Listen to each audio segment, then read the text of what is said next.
Have you ever really stopped to think about how an email gets from your phone in, say, Chicago to a server in Seoul in less than a second? It feels like magic, right? But it's not. It's routing. Today, we're going to pull back the curtain on routing protocols. They're the invisible, super-fast postal service that makes our entire digital world work. And this quote right here just nails it. Every single thing you do online, every video you stream, every photo you post, is broken down into tiny little data packets. Think of them as digital letters. And the routers, they're the incredibly smart, ridiculously fast post offices, making sure none of it ever gets lost. All right, so let's step inside one of these digital post offices. How does a router actually, think? What's going on under the hood that lets it make billions of perfect decisions every single second? Okay, so a router's brain is basically split into two jobs. You've got the control plane, which is like the map room in the back office. This is where the strategists are constantly building and updating this huge, complex map of the entire internet. Then you have the data plane. That's the chaotic sorting floor out front. The workers there don't need the whole map. They just glance at a packet's address, get a quick order from the map room, and boom, it's sent on its way. So with that map ready to go, how does a router actually make a split-second decision for one single packet? Well, it follows a very strict logical process. There's no guesswork here. It's all cold, hard calculation. And this is that process in a nutshell. A packet shows up, the router checks the destination address. It then looks at its map, the routing table. Now, step 3 is the really clever bit, finding the best match. Imagine the router has a route to California, another to Los Angeles, and a third to a specific street in Los Angeles. If your packet is going to that street, the router will always use the most specific directions it has.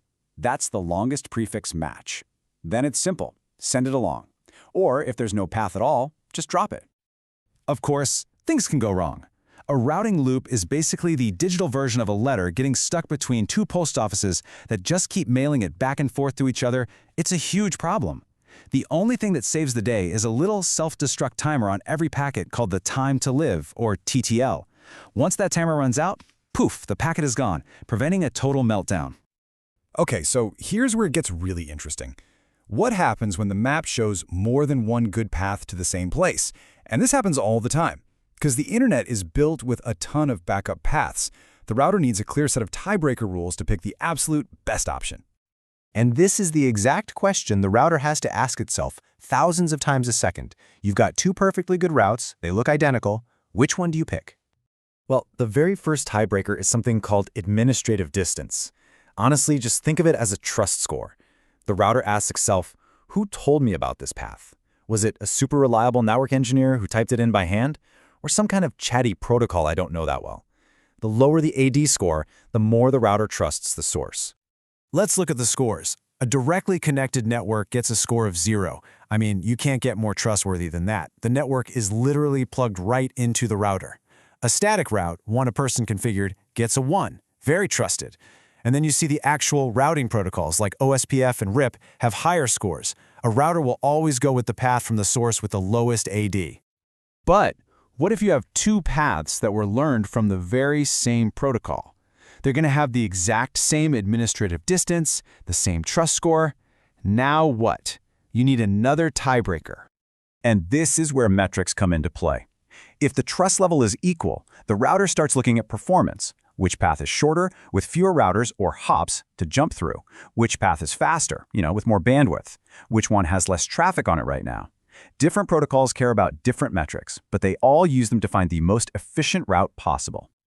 So now that we get the rules of the road, longest match, trust scores, and performance metrics, let's actually meet the protocols that are out there playing the game.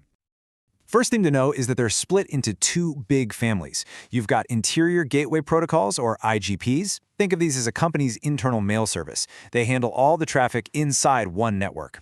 Then you've got exterior gateway protocols, EGPs. These are the big dogs, the International Postal Service that handles routing between massive networks, connecting your internet provider to Google and Google to everyone else. Let's start with a real classic, RIP, the Routing Information Protocol.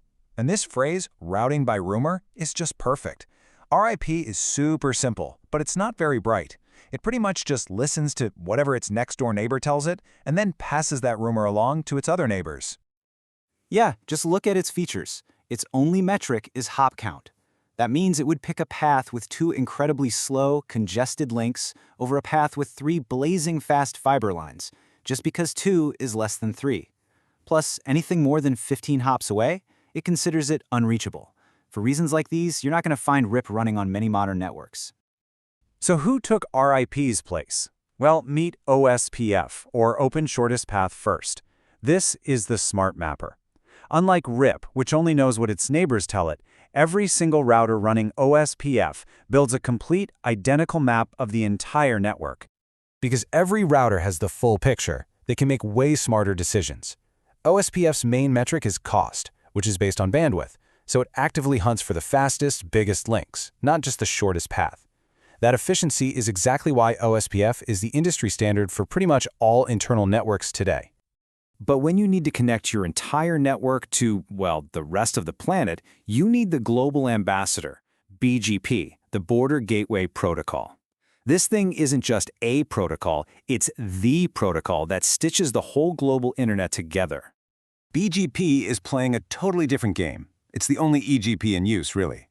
It doesn't care so much about link speed. It cares about connecting huge, independent networks.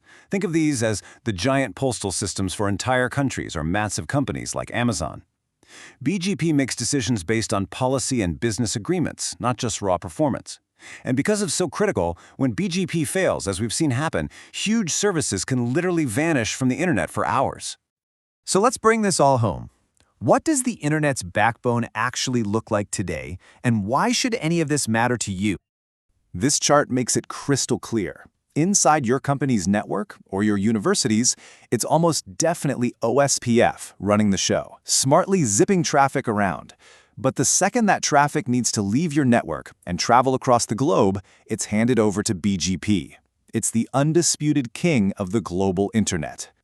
And here it is. This is the ultimate takeaway. Without this whole complicated, layered system of protocols and maps and tiebreakers, the internet just wouldn't exist. You could maybe talk to the person on the same Wi-Fi network as you, and that's about it. It's routing that turns all these tiny, isolated islands into one single global village. And that leaves us with one final big question. OSPF and BGP are decades-old technologies, really. As we connect billions of new devices, from self-driving cars to smart coffee machines, how will these foundational protocols need to change to handle the unbelievable scale and complexity of the Internet of tomorrow?